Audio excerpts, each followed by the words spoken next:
Daniel. Hey, Daniel. Hi, Elizabeth. Elizabeth Marvel, you co-star in the Meyerowitz Stories as Jean, who is a member of a very dysfunctional and neurotic New York family. First of all, how did you come to be involved in the film? Well, Noah asked me. I've known Noah for a while, being a fellow New Yorker and a fellow New York artist.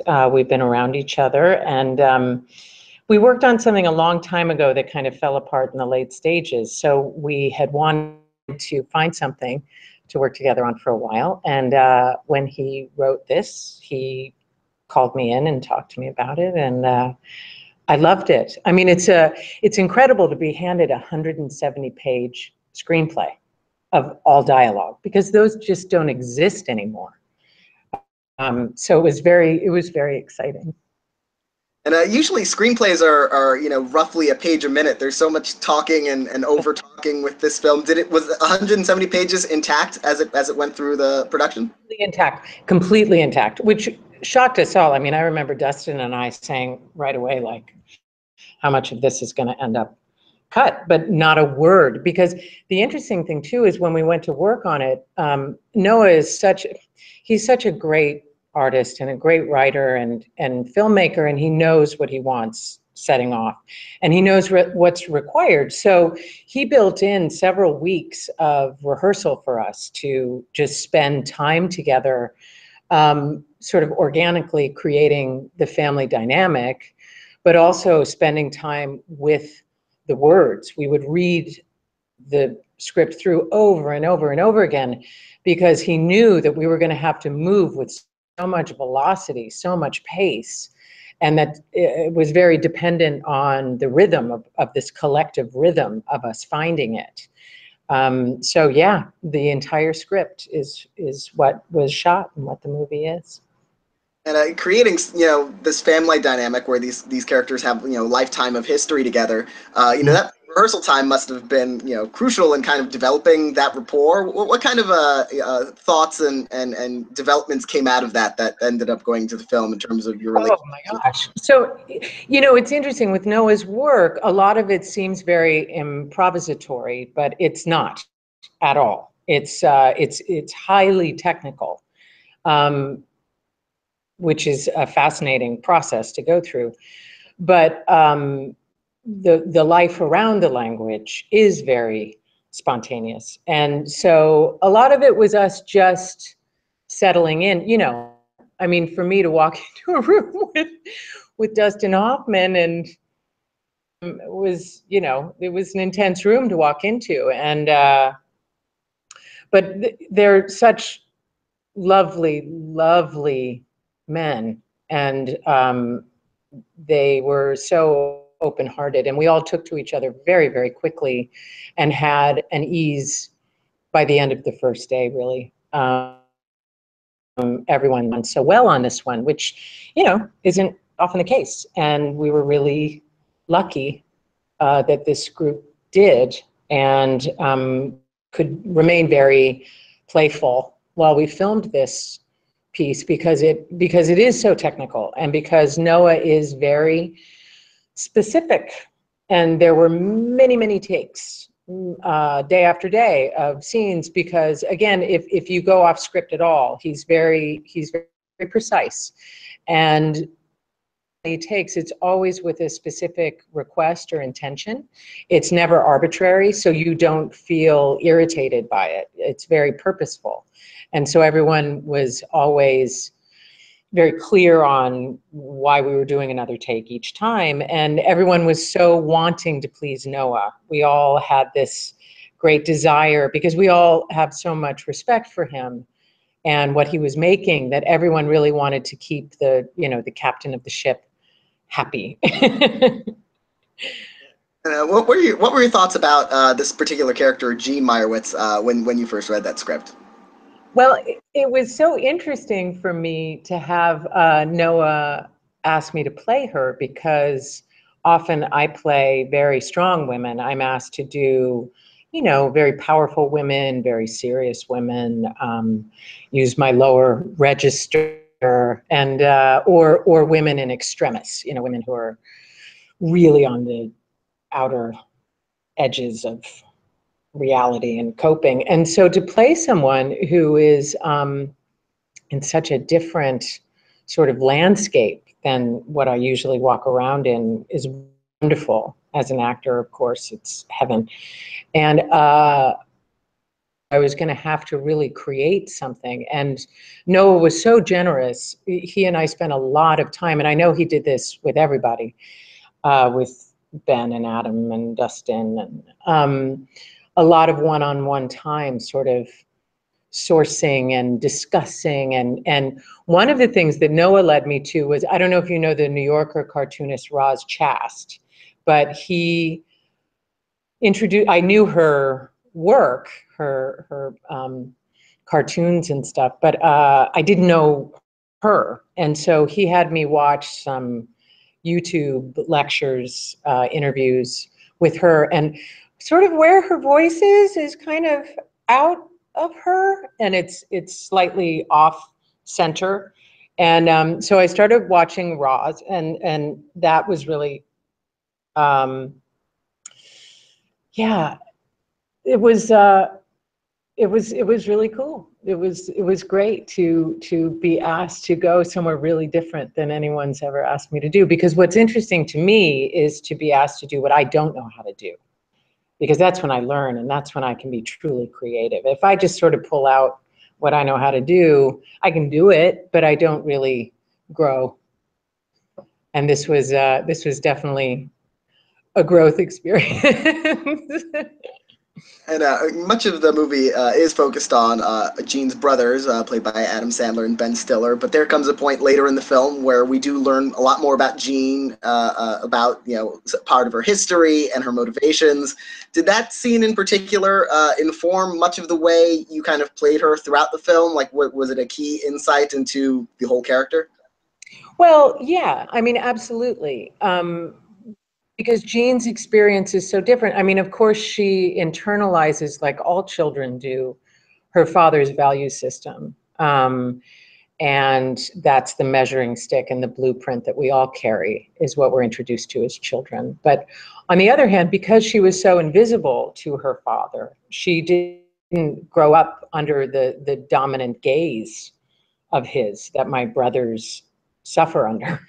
And so Jean was able to eventually leave, escape, create her own life that, in Jean's world is a very healthy, happy life. She's successful in her way, in her life, and yet remains very loving to her father and her brothers. She still, she bakes cookies, she comes to the dinner, she's there to take care of her dad, and she's, she doesn't cut off from them because of her experiences or her invisibility. She continues to love.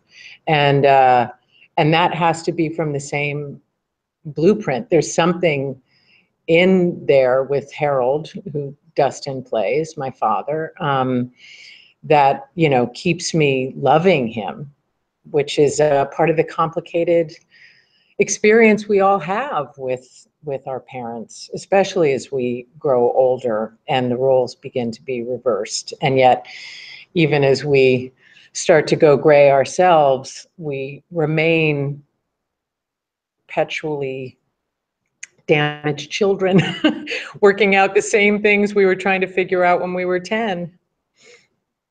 And so much of the story is about how these adult children never really got a lot from their father in terms of affection or validation, or sometimes even attention at all, and yet they're all kind of still trying to give to him, or trying to extract something out of him.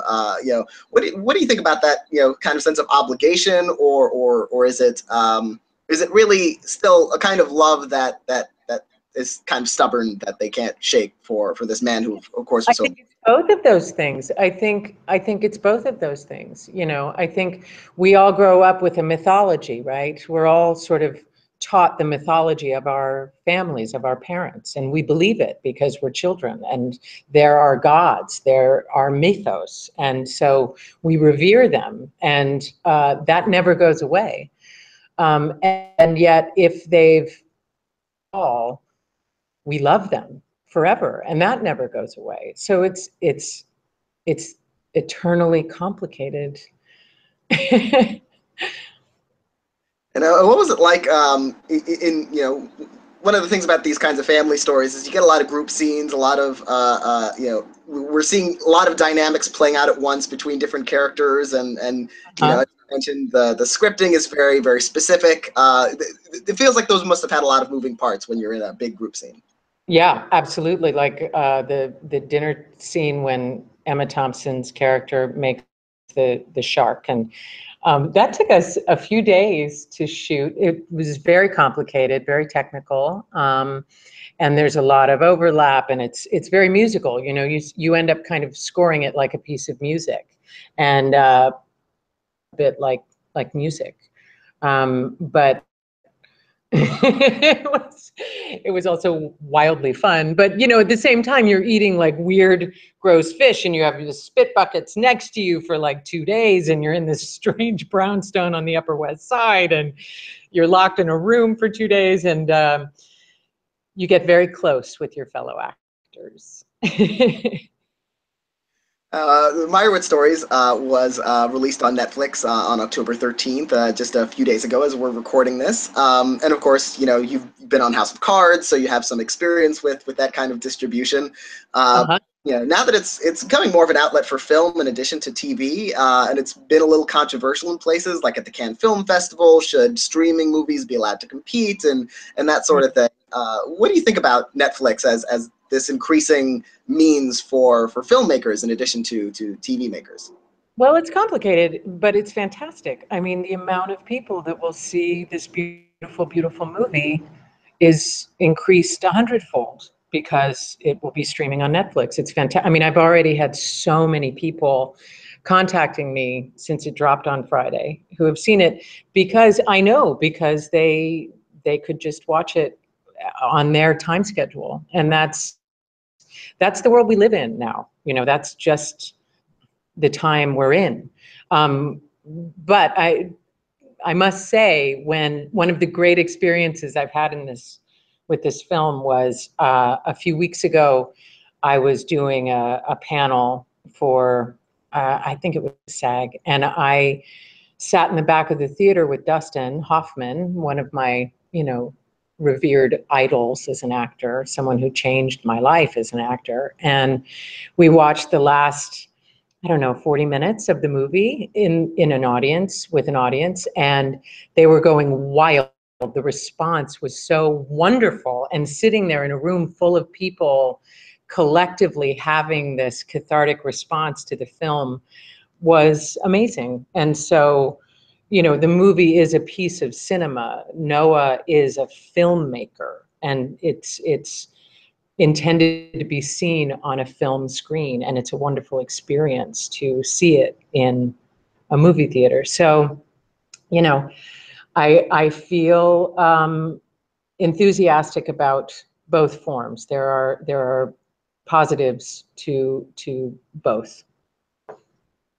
And you mentioned how the script, of course, 170 pages long. It's very dialogue heavy and very specific. You've also worked in theater. How did experience like a film like this, which is very much driven by characters speaking and those relationships between the actors on screen, how does it compare to acting on stage?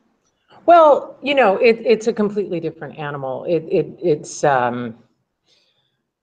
but it does. Noah requires the same kind of creative stamina that theater does, and that's where the similarity lies. And because the language is so specific and rhythmic and demanding in the way that good playwriting is, and so in that way, it's similar. And because there is so much ground to cover in his film, and you do multiple takes, and there is so much dialogue, you have to have the stamina.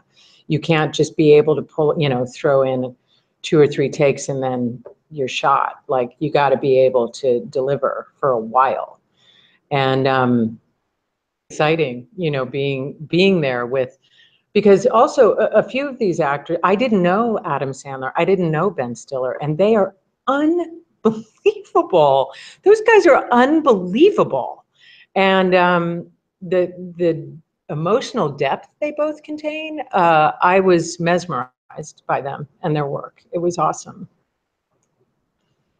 Some of the work you've done on stage, earlier this year, you had a very interesting theatrical experience in Julius Caesar and Shakespeare in the Park, which might have been the most talked about Julius Caesar production in quite a while in American history. Yes. What do you think about that whole controversy with the Donald Trump, type Julius Caesar kind of role? Mm. It was a fascinating experience. It's funny because when I played Mark Antony, and I think I'm the first woman to play Mark Antony, and I played Mark Antony as me. I didn't, try to play it like a man. I wasn't interested in that. So about the second week in rehearsal, we started watching each other's scenes like you do. And we all sort of sat up when the Caesar and Calpurnia, his wife, entered, and she was doing a Slavic accent, and we were like, oh, okay, so that's what this is, that's what's happening, great. So, but of course that affects the rest of the production, and we had to sort of recalibrate and reevaluate. But it's certainly a valid and interesting choice to make, to do that with the play, and it has been done. There was a production that portrayed Caesar as President Obama. There's been, it's not, there was a one that was very famous. So it's not an unknown choice to make with whatever the current leader is. But then I guess Donald Trump Jr. started tweeting about it, and then Breitbart, which is I guess you'd call it a news organization. Generously, you could call it a news organization. Yes, or yes, we'll leave it at that. Offered a bounty for people to get on stage and stop the play. They offered $1,000 to anyone that would do that. And it was so amazing, because I assume naively that people know the story of Julius Caesar. One assumes that they understand that the whole point that Shakespeare was making with the story of Julius Caesar is that if you kill the tyrant, democracy dies. So if you make Caesar Trump, it's a dystopian nightmare for democratic progressives. It's like their worst possibility is to have the story of Julius Caesar play out. So actually, the message would be very pleasing to Breitbart or Donald Trump Jr. If they understood the story, if they had any knowledge about what the message of the play is. But clearly they didn't. They didn't even try to learn what the story of Julius Caesar was. So that was odd. And then, so then we all started getting death threats and very, very disturbing things being said to us, and people running on stage in the middle of performance trying to attack us. And then we had security guards and a security force, and every night people would stop and they would be tackled and put in, zip ties and taken out of the theater. But because our culture is so weaponized now, Shakespeare in the Park is an outdoor theater that seats 2,000 people. And, there's no like metal detector to get into the theater. And we were all receiving very, very intense death threats on a regular basis for performing a Shakespeare play. But we collectively agreed that we felt it was important to continue performing the Shakespeare play, and did. But I've never experienced anything like it. But it's awesome that Shakespeare is so relevant. Okay. Who would have thought death threats for a Shakespeare play in 2017. It's well, at least it's, you know, you get high school students who are like, oh, I got to study Shakespeare. It's like, oh no, this is the exciting play that was so controversial in 2017. That's right. That's right. And hey, if we can light a fire under people to get excited about Julius Caesar, I'm all for it. You know, it's fantastic. It's very it very much sums up the moment we're in. And I'm guessing an experience like this, this kind of unprecedented experience as an actor, any other plays that come in from here on out must be just child's play. Yes, I think that's true. Congratulations on the Meyerowitz Stories and on successfully getting through Julius Caesar without any catastrophic incidents. Thank you so much. Thank you very much for talking to me today. Absolutely, my pleasure.